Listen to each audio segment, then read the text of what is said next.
So as I thought about putting this program together today, I thought that I could give you some tips about overcoming procrastination that you could put to use later. But then I thought, well, that seems kind of silly. Maybe we just ought to do this right now, use some of this right now. So would you say that you have some friends in this room? I mean, maybe not people that you would borrow their toothbrush or bail you out of jail, but would you say that you have some trusted colleagues in this room? Yes, absolutely. That you could feel comfortable sharing some maybe unflattering things about yourself with? Yeah? Okay, good.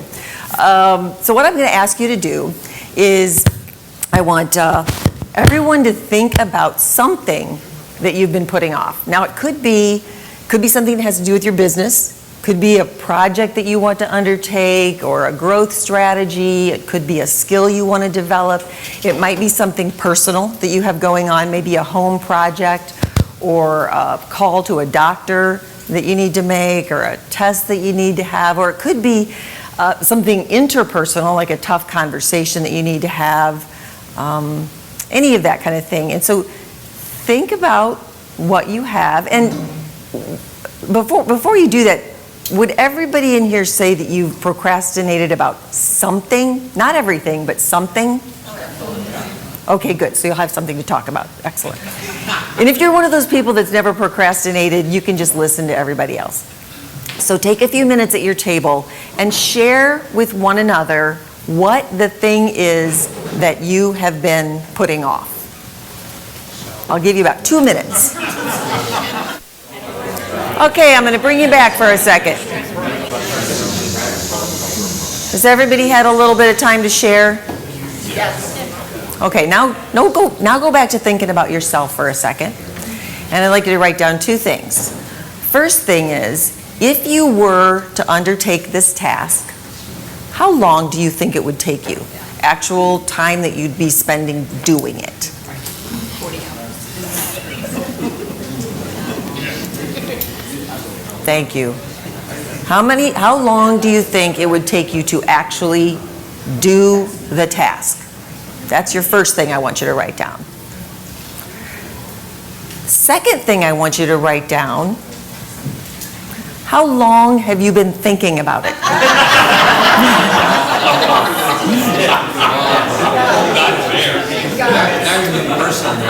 I know.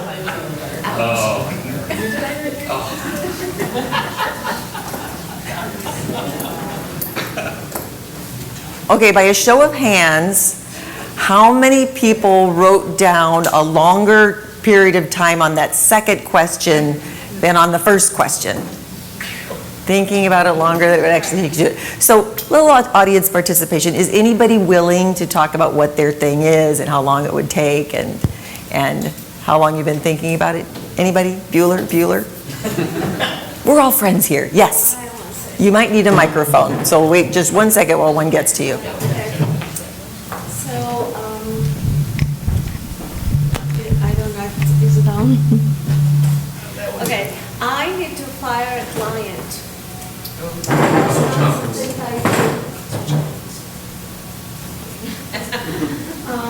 So I have been thinking about it for months, and the situation is getting worse and worse.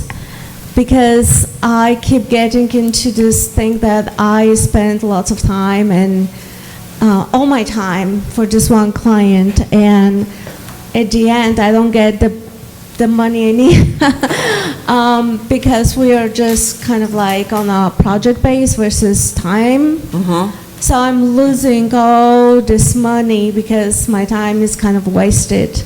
Mm-hmm. So I have been thinking about firing this client and thinking about composing an email, but it's something I don't do every day, and I'm kind of like uncomfortable and don't know how to do it tactfully so I don't ruin the relationship, but refer him to somebody else. Okay.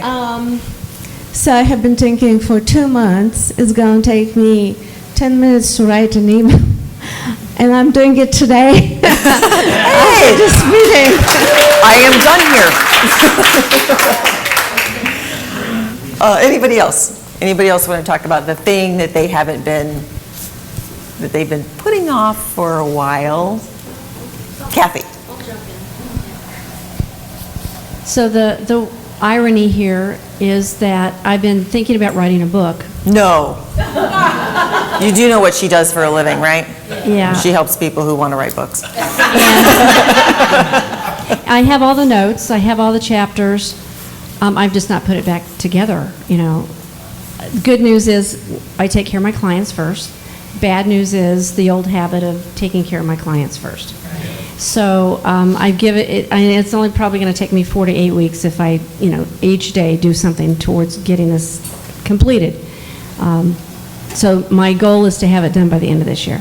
Okay, and the why is primarily because you're putting clients first, that's the... I think so, yeah. Yeah. More than distaste for the work. No, the content is there. I kind of know how to do it. It's just a matter of stopping and doing it. Right. So it's been on your mind for a while. How long? 5 or so years. Hey, it took me 11, so high five to you. Anybody else? Bill? For the, wait for the mic. Thank you. So for anybody here who's thinking about decluttering as on your list, and I would suspect that there's more than just the 2 people at this table that we're thinking, if we one table, you know, there's probably some more here.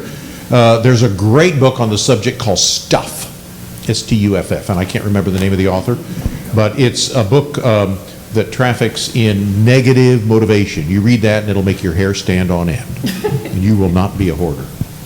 Excellent. You know, and it's interesting. And Netflix has that beautiful Japanese person who says, yeah, does this Marie bring you Kondo. joy or Marie not? Kondo. If it brings you joy, let it be in. If No, not, and I will give it say, away. one of the things you have to be careful about is reading a book about decluttering instead of actually decluttering. Because sometimes we feel like we're making progress because we're kind of in the tangential area of the thing we want to do. But I remember a long time ago was working with a client in her office, and she had, as we were going through her stuff, I was doing a different kind of business then, but as we were going through her stuff, she had all these articles cut out about how to do sit-ups and crunches and ab exercises, and I knew her well enough that I could say, you know, if I were to ask you right now to get down and do a sit-up, do you know how?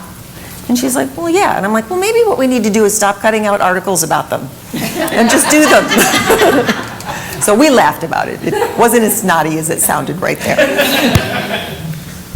So I titled this the Procrastination Paradox, and what's really interesting about it is that we put things off because we don't want to do them. We don't like them, they're unpleasant, we don't enjoy it, whatever. But if it took you an hour to do the task, and you thought about it for 3 months, you've just expanded the amount of brain space it's taking by this crazy exponential amount of time. It's not as though it's actually making you feel any better to not do it. You don't like doing it, but not doing it doesn't make you feel any better. And I think in a lot of instances, procrastination is a head game. You have to convince yourself that, yeah, I don't like this. There's a lot of things we don't like doing. I mean, who enjoyed their last night before a colonoscopy?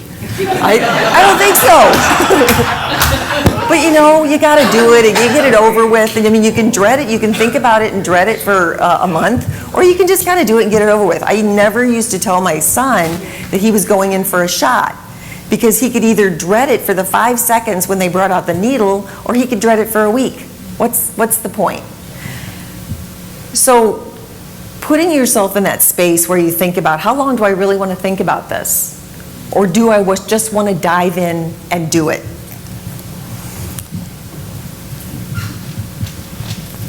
In almost every single case, the best strategy that I can give you for getting over your procrastination is slowing down. Because we procrastinate because we're moving really quickly, and we look at this thing that we don't really want to do, and instantly it's sort of like that fight or flight thing, the lizard brain, the amygdala kicks in, and it's like, okay, I'm going to figure out something I could do other than this. And we move forward because we're moving so fast. I have something I created called the 7-second syndrome, and it's 7 seconds where you can talk yourself out of anything. It's when you wake up in the morning and your alarm goes off because you were going to go for a walk or you were going to go work out, and you lay in bed for just a few seconds and figure out all the reasons why you shouldn't have to do that today, and then you don't. Oh, I can work out after work, or I'll do it tomorrow. So don't let yourself get caught in those 7 seconds of changing your mind. Dive into it and think back to the clear-headed time that you made the decision to do it and plow forward. Now, there's a lot of other ways that you can overcome procrastination, and I have one more suggestion for how you might be able to do that. And I would highly suggest that you do not delay even one day, and that's buying this book. Just kidding. There's a whole chapter on procrastination. But seriously, I wanted you to think about the very thing that you want, that you thought of today, and what are you going to do today to move forward? Don't think about what you're going to do tomorrow. There's a little bit of time left in today after you leave. What are you going to do, and what is the first step that you're going to take, and what time are you going to take it, and write it down and get it done? Because what you'll find is it's not nearly as bad as you thought it was going to be, and then you can get it out of your brain. Do I have time for questions? Yeah, 5 minutes. 5 minutes for questions, if there are any. Dale. Microphone. Not a question, but I'll share what works for me. The things that I really don't like to do go to the top of the list for the day. And so when I get through them, and they are, as you pointed out, I get through them a lot more quickly than I anticipated, then I've got the rest of the day to do what I really enjoy. And so I can reward myself for having done the things that I really didn't want to do. Yep.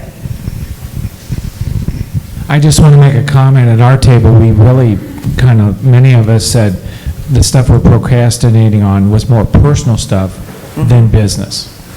And I think that's a good point. And one of the things to think about, too, if it's a personal thing, and it kind of goes back to those doctor's appointments, don't think about how long the actual appointment is going to take you or the procedure. Think about how long it's going to take you to call and make the appointment. Because it's going to take you maybe 5 minutes if you have to look for the phone number and get on hold and check calendars and so on. It's going to take 5 minutes. Once the appointment is made, you'll probably keep it. So don't catastrophize how long this is going to take by expanding the action that you need to take to move it forward. Bill. Mary, is it, in your view, is it an acceptable answer to say, originally I thought this was important, but it's not important anymore, and then take it off of your mind and just decide you're not going to act on it? Is that an option? Absolutely, and that's a really good distinction in terms of what's not procrastination. We're a people of ideas, especially in this room, because we're all in here for business development and professional development, and we come up with ideas, and so we come up with a lot of them, and we're never going to be able to execute all of them. So when you look at something and you say, you know what, this is never going to make it to the top of my list. It seemed like a good idea at the time. It's no longer procrastination. It's making a decision based on new information. So yes, definitely deciding not to do something is okay, and that's a good feeling too. No. This isn't really a question, more an observation. For those of us who have faced a major health scare, when you said slow down, when you're forced to slow down for an extended period of time, the hardest thing to do is to go back to slowing down. Oh, interesting. Interesting. Josh, did you have one, or were you scratching your head? How do you balance the opposite of procrastination? The people who are ready, fire, aim, that just are always in action. They don't procrastinate anything, and you need to slow down. Like, what do you see that at all? I do, and I think people get addicted to the speed. it feels really productive. It actually feels kind of important to be very busy, and it's shifting that mindset a little bit. And because we can't do everything, we have to be more mindful about what is actually getting the minutes that we have every day. So just by doing the thing that comes top of mind and seems most exciting and diving into it, ultimately may not be the most productive way to use your time. I mean, there may be just idea people that they can push all the execution off to other people and get that done. But again, I think it really depends on on slowing down. And it is so hard to do in this age of constant speed and constant input. It is a skill that we have to develop, because when we slow down, we're knowledge workers. A lot of us, what we're getting paid for is how our brains work, the solutions that we can come up with for our clients. And we cannot come up with the best solutions when we are just speeding through our to-do lists and speeding through not making mindful decisions about what we do with our time. Any more? Will has one, and then there's 1 minute, and there we go. So as a person who gets work done through other people, what tips do you have for managing other people who tend to procrastinate? Sounds like he's been putting that off. Yeah, sounds like having that conversation. I would have a candid conversation with that person or persons and ask them, what is standing in the way of them moving forward? I mean, maybe they hate that work, maybe they don't know how, maybe they're overwhelmed. There's a lot of reasons why, legitimate reasons why people could be procrastinating, and understanding what those are important in order to come up with the right solution. Because if it's a training issue, or if it's an amount of time issue, or if it's a catastrophizing an issue, those can all be overcome. But you have to know what it is. And many times it's not that people are doing that just to be difficult. There's some reasons inside there that just need to be tapped. Thank you all very much.